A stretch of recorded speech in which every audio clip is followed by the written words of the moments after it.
தம் உயிரையும் உணர்வையும் தமிழுக்காகவும் நாட்டு விடுதலைக்காகவும் அளித்த வ.உ. சிதம்பரனாரின் பெருமையை திராவிட மாடல் அரசு போற்றி வருவதாக முதலமைச்சர் மு.க. ஸ்டாலின் தெரிவித்தார்.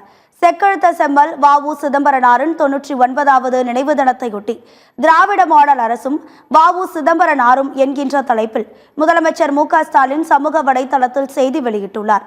கப்பலோட்டிய தமிழரின் 150வது பிறந்த நாள் பெருவிழாவாக கொண்டாடப்பட்டது. வ.உ.சி பெயரில் 5 லட்சம் ரூபாய் பரிசு தொகையுடன் சிறப்பு விருது அறிவிக்கப்பட்டது என குறிப்பிட்டார். கிண்டி காந்தி மண்டப வளாகத்தில் வ.உ.சி அவர்களின் சிலை திறப்பு மற்றும் அவர் சிறையில் இழுத்த செக்கு பொலிவூட்டப்பட்டது. கோவை வ.உ.சி பூங்காவில் திருவுருவ சிலை திறக்கப்பட்டது என கூறியுள்ளார். வ.உ.சி அவர்களின் 150வது ஆண்டில் நெல்லை தூத்துக்குடியில் உருவாக்கும் அனைத்து கட்டிடங்களுக்கும் அவரது பெயர் சூட்டல், வ.உ.சியின் 85வது நினைவு நாள் தியாக திருநாள் என அறிவிக்கப்பட்டது. தூத்துக்குடி மேற்கு பெரிய கார்டன் சாலை வ.உ.சி சாலை என பெயர் மாற்றம் செய்யப்பட்டது என அரசின் செயல்பாடுகளை முதலமைச்சர் சுட்டிக்காட்டினார்.